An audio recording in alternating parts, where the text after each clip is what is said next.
કામો તારી બાકી છે એ સવાલ નથી કરતો, દર ગુજર કરે છે, યાદ નથી કરતો. Hallelujah, hallelujah. અને આગળ ત્યાં લખવામાં છે તે પોતાનો ક્રોધ હંમેશા રાખતો નથી. એનો મતલબ એ છે કે પરમેશ્વર પણ ક્રોધ કરે છે કે નહીં એ તમને બતાવીશ મેં. ક્રોધ કરે છે એ લખેલું છે બાજુના પાના પર જુઓ. બાજુનું પાનું નાહુમનું પુસ્તક પહેલો અધ્યાય અને બીજી કલમ વાંચો, ત્યાં લખવામાં આવ્યું છે. વાંચો બીજી કલમ. યહોવા આવેશી ઈશ્વર છે, હા, ને તે બદલો લેનાર છે. બદલો લેનાર છે. યહોવા બદલો લે છે, હા, તે કૃપાયમાન થાય છે. કૃપાયમાન થયો છે. યહોવા પોતાના વેરીઓને બદલો આપે છે. પોતાના વીર્યને બદલો આપે છે. તે પોતાના શત્રુઓના માટે કોપ સંધી રાખે છે. કોપ સંધી રાખે છે. છે ને? હાલેલુયા. હાલેલુયા. પણ તેનો વિરોધ કરનારા લોકો માટે, તેના વિરોધમાં ચાલનારા લોકો માટે, તેના સાથે વેર કરનારા લોકો માટે, તેનું કહ્યું નહીં માનનારા લોકોને તે પોતાના વેરી સમજે છે. તેના વચનને નહીં યાદ કરનારા, તેના કહ્યા પ્રમાણે નહીં કરનારા લોકોને તે પોતાના વેરી સમજે છે, અપરાધી સમજે છે. અને એટલા માટે એમ કે છે યહોવા આવેશી દેવ છે. કેવો દેવ છે? આવેશી. આવેશમાં આવી જાય એટલે ગુસ્સો કરનાર દેવ છે. કરે છે ને? કરે છે કે નહીં? આ હું નથી બોલતો, આ દેવનું વચન લખેલું છે, આપણે જોઈએ છે. આપણે વાંચ્યું દાઉદ કહે છે ગીત શાસ્ત્રની અંદર કે યહોવા દેવ કેવો છે? દયા કરવામાં મોટો અને કોપ કરવામાં ધીમો. તે દયા કરે છે, તે કરુણાળુ પરમેશ્વર છે, પ્રેમ કરે છે, ચાહે છે આપણને, પરંતુ તે ક્રોધ પણ કરે છે. હાલેલુયા. હાલેલુયા. ક્રોધ પણ કરે છે. કરે છે ને? કરે છે કે નહીં? હા, યરુશલેમની અંદર એક ચર્ચની અંદર ગયા, મોટા સભા સ્થાન ભરાતો હતો ત્યાં. તો ત્યાં બધા લોકોએ શું કરી મૂકેલું? શું કરેલું? હાથ ભરેલો હતો. શું ભરેલો હતો? હાથ ભરેલો હતો. તમે વાંચો બાઇબલને એટલે ખ્યાલ આવશે.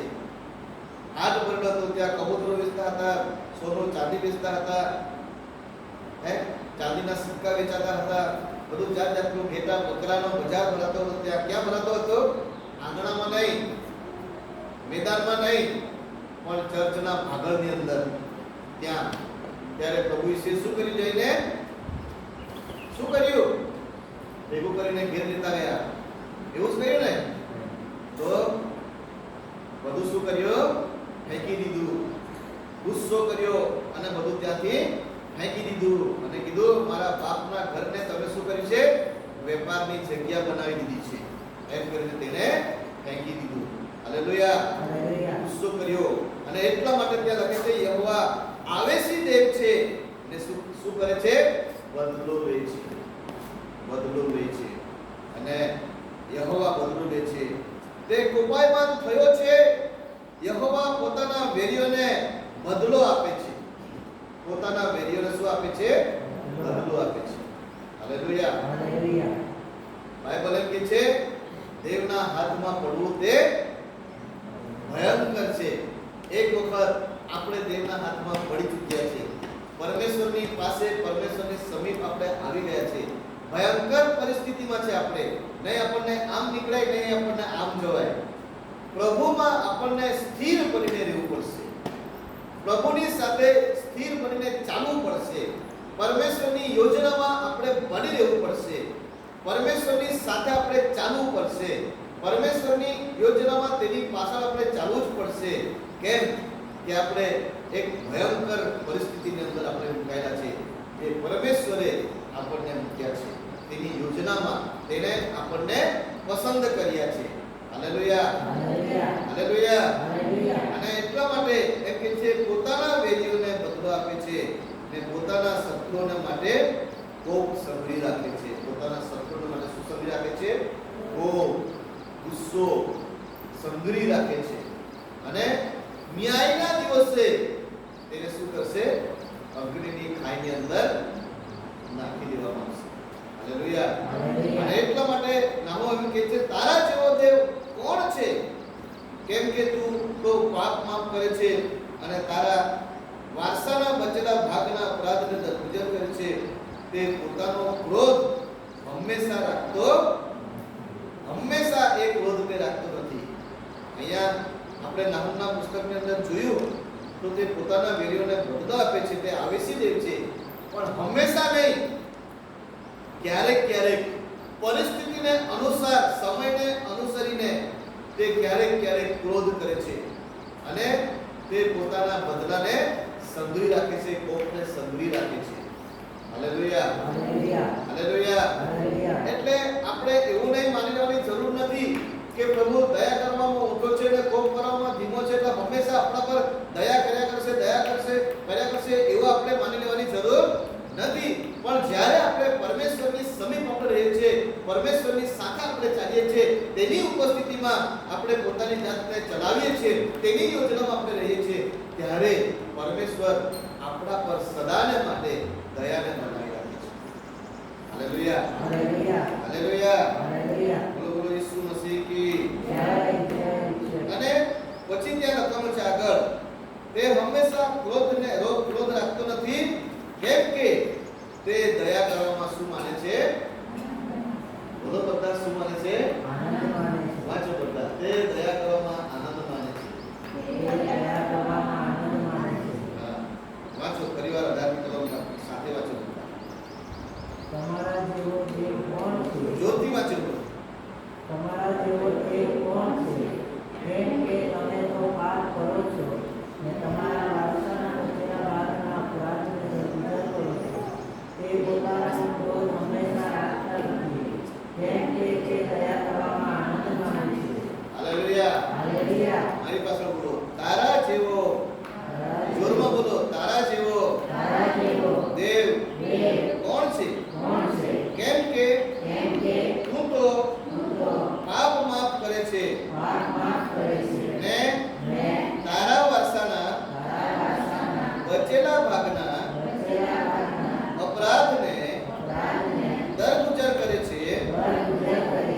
તે પોતાનો ક્રોધ હંમેશા રાખતો નથી, કેમ કે તે દયા કરવામાં આનંદ માને છે.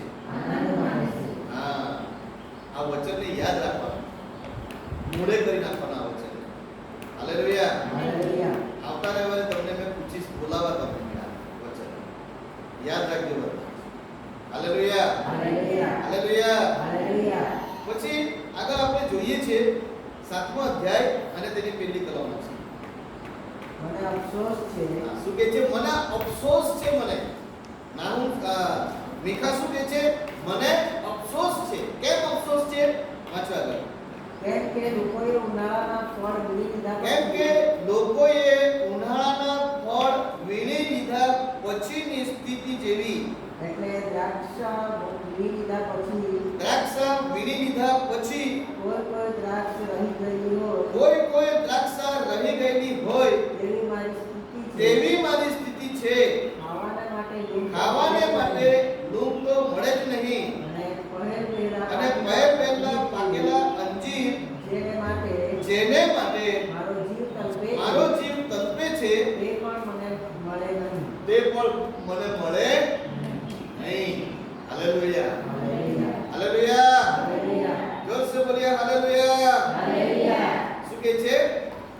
ઉનાળામાં ફળ વીણી લીધા પછીની સ્થિતિ જેવી, એટલે દ્રાક્ષા વીણી લીધા પછી કોઈ દ્રાક્ષા રહી ગયેલી હોય તેવી મારી પરિસ્થિતિ છે. ખાવાના માટે લૂમ તો મળે જ નહીં, અને પહેલા પાકેલા અંજીર જેને માટે મારો જીવ તડપે છે તે પણ મળે નહીં. Hallelujah, hallelujah. હમણાં કેરીની સીઝન છે. શેની સીઝન છે? કેરીની. થોડાક દિવસોમાં કેરી પાકી જશે, એટલે આપણે શું કરીશું? એને શું કરીશું? બોલો, શું કરીશું કેરીને? હે, કઈ નહીં કરી તો કઈ નહીં. કોના કેરી કરીશું? મને કઈ તું મેં આવી કરી નાખા. તોડીને વેચી દઈશું કે આપણે ખાઈ જઈશું, બરાબર ને? પછી થોડો સમય જશે, વરસાદ પડી જશે, પછી પણ આપણને કેરી ખાવાનું મન થશે. થશે કે નહીં? તો એકાદ તાળી મળેલી છે કે આમ કરીને આપણે ઝાડની નીચે જઈને નજર કરીશું. આમ મન મળશે નહીં મળશે, કેમ કે આપણે તોડી દીધી છે વીણીને. હે